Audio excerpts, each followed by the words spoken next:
Educational purpose മാത്രം ഉദ്ദേശിച്ചുള്ള ഈ video കല്യാണം കഴിച്ചവർ മാത്രം കാണാൻ ശ്രമിക്കുക. വീഡിയോ ഉപകാരപ്രദമാണ്, മറ്റുള്ളവരും അറിയേണ്ടതാണ് എന്ന് തോന്നുന്നുവെങ്കിൽ ഷെയർ ചെയ്ത് സപ്പോർട്ട് ചെയ്യാൻ മടിക്കരുത്. അപ്പോൾ നമുക്ക് വീഡിയോയിലേക്ക് കടക്കാം. ആണിൻ്റെയും പെണ്ണിൻ്റെയും പ്രണയം രണ്ട് വിധത്തിലാണ്. ഇതിനെക്കുറിച്ചാണ് ഇന്ന് ഈ വീഡിയോയിൽ പറയുന്നത്. പ്രണയം കാൽപ്പനികമാണെന്നും ഒരിക്കൽ മാത്രം സംഭവിക്കുന്ന ഒരു മനോഹര അനുഭവമാണെന്നും ഒരു വിഭാഗവും, മഹത്വൽക്കരിക്കപ്പെടുന്നത് പോലും ഒന്നുമില്ല എന്ന് മറ്റൊരു വിഭാഗവും വാദിക്കുമ്പോൾ സത്യം ഇതിനിടയിലെവിടെയോ ശ്വാസം മുട്ടുകയല്ലേ എന്ന് സന്ദേഹിക്കുന്നു. കൃത്യമായി പറഞ്ഞാൽ സ്ത്രീ പുരുഷ പ്രണയങ്ങളിലെയും സ്വഭാവത്തിലെയും അന്തരങ്ങളെ നമ്മെക്കൊണ്ട് ഇങ്ങനെ വ്യത്യസ്തമായി ചിന്തിപ്പിക്കുന്നത് എന്ന് തോന്നുന്നു. ഒറ്റ നോട്ടത്തിലോ ഒരു കൗതുകത്തിൻ്റെ പുറത്തോ സ്ത്രീയിലുള്ള എന്തെങ്കിലും ഒരു ആകർഷക ഘടകത്തിൻ്റെ പുറത്തോ പുരുഷന് പ്രണയം തോന്നി തുടങ്ങാമെങ്കിലും സ്ത്രീക്ക് അത്ര വേഗം പ്രണയം തോന്നി തുടങ്ങില്ല എന്നാണ് കണ്ടുവരുന്നത്.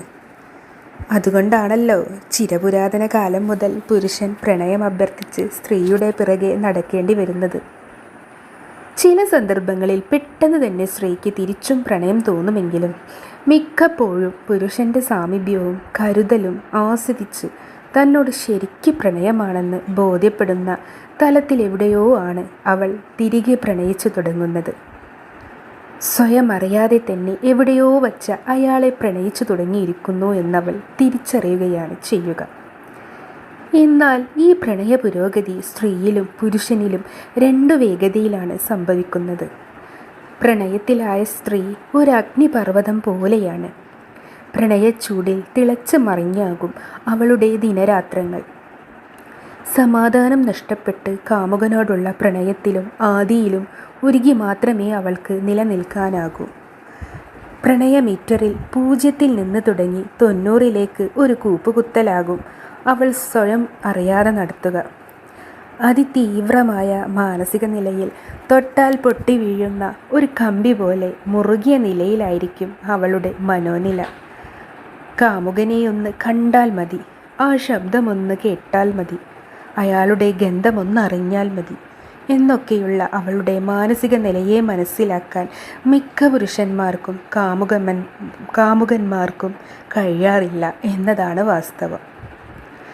മൈൻഡ് ചെയ്യാതെ ഇരുന്ന അവസ്ഥയിൽ നിന്നും 90 മൈൽ സ്പീഡിലേക്ക് ചുരുങ്ങിയ ദിവസത്തിനുള്ളിൽ അവൾ ബാങ്കി ജമ്പ് നടത്തിയ കാര്യം അവരറിഞ്ഞിട്ടില്ലല്ലോ. അഥവാ അവർ അതറിഞ്ഞാൽ തന്നെ അവളുടെ പ്രണയ തീവ്രതക്കൊപ്പം എത്താൻ പ്രയാസമാണ്. പ്രണയത്തിലായ സ്ത്രീ ഒരു അഗ്നിപർവ്വതം പോലെയാണ്. പുരുഷൻ്റെ പ്രണയം സ്വാഭാവികമായി വളരുന്ന ഒരു ചെടി പോലെയും. പതിയെ വളർന്ന് ഒരില വന്ന് അല്പം പൊക്കം വച്ച് സാവകാശത്തിൽ വീണ്ടും ഇലകൾ വന്നു പൂക്കളും കായ്കളും വരുന്ന പ്രണയം. പ്രണയമീറ്ററിൽ 0-ൽ നിന്ന് തുടങ്ങി സ്റ്റഡിയായി മുൻപോട്ട് പോകുന്ന അവസ്ഥ. സ്പീഡും തീവ്രതയും കൂടുന്നതും പതിയെ ആയിരിക്കും. പക്ഷേ അപ്പോഴേക്കും അങ്ങേ അറ്റം തീവ്രതയിലെത്തി നിൽക്കുന്ന സ്ത്രീയെ മനസ്സിലാക്കാൻ തന്നെ ചിലപ്പോൾ അവൻ പാടുപെടും. ഇവൾക്ക് പെട്ടെന്ന് എന്തു പറ്റി, ഇവൾ എന്താണ് ഇങ്ങനെ എന്ന് ചിന്തിച്ചു തുടങ്ങുന്നിടത്ത് പൊരുത്തക്കേടുകളും തുടങ്ങുകയായി.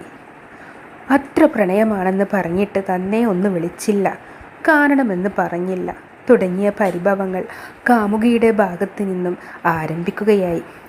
അവനോടുള്ള അഭമ്യമായ പ്രണയത്തിൽ നിന്നാണ് ഇങ്ങനെ പറയുകയും പെരുമാറുകയും ചെയ്യുന്നത് എന്ന് തിരിച്ചറിയാൻ അവനു കഴിയില്ല.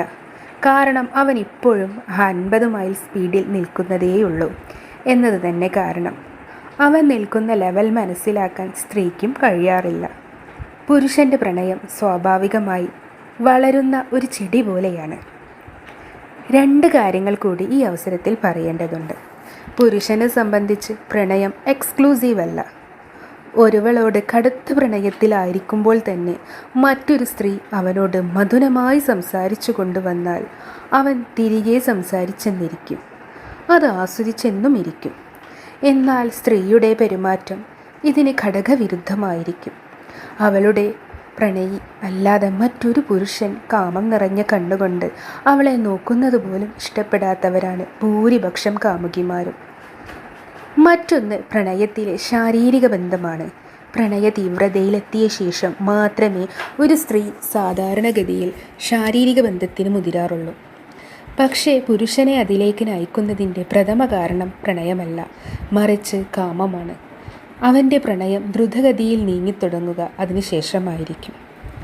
പ്രണയ തീവ്രതയിലെത്തിയ ശേഷം മാത്രമേ ഒരു സ്ത്രീ സാധാരണഗതിയിൽ ശാരീരിക ബന്ധത്തിന് മുതിരാറുള്ളൂ. ചില ബന്ധങ്ങൾ ഈ വ്യത്യാസങ്ങളെയൊക്കെ തരണം ചെയ്ത് മുൻപോട്ട് പോകാറുണ്ട്. പക്ഷേ ചേർച്ചക്കുറവുകൾ വരുന്നത് ഇത്തരം ചില കാര്യങ്ങൾ കൊണ്ടാണെന്ന് മാത്രം. പ്രണയപരാജയങ്ങളിലും ഈ വ്യത്യാസം പ്രകടമാണ്. സ്ത്രീ ഇന്നും വൈകാരികതയുടെ കെട്ടുപാടിലായിരിക്കും, എന്നാൽ പുരുഷൻ അവളേക്കാൾ എന്നും പ്രാക്ടിക്കലായി ചിന്തിക്കുന്നവനുമായിരിക്കും. ഈ പറഞ്ഞതിന് അപവാദമായി രണ്ട് ഭാഗത്തും ആളുകൾ ഉണ്ടാകും. പുരുഷൻ്റേതായി ഇവിടെ പറഞ്ഞ സ്വഭാവങ്ങൾ കാട്ടുന്ന സ്ത്രീയും, മറിച്ച് ഒരു സാമാന്യവൽക്കരണം എന്നതിൽ കവിഞ്ഞ് മറ്റൊന്നും ഞാൻ ഉദ്ദേശിച്ചിട്ടില്ല. പ്രണയത്തിൻ്റെ ഭാവവും നിറവുമൊക്കെ തീരുമാനിക്കുന്നത് കാൽപ്പനികതയോ ഒരിക്കലേ പ്രണയിക്കൂ എന്ന അലിഖിത നിയമമോ ഒന്നുമല്ല. സ്ത്രീ പുരുഷ സ്വഭാവങ്ങളാണ്, അല്ലെങ്കിൽ അവയിലെ വ്യതിയാനങ്ങളാണ്. അപ്പോൾ ഈ വിഷയം നിങ്ങൾക്ക് ഇഷ്ടപ്പെട്ടു എന്ന് കരുതുന്നു. ഇതുപോലെ മറ്റൊരു വിഷയവുമായി പിന്നീട് കാണാം. അതുവരേക്കും ബായ്.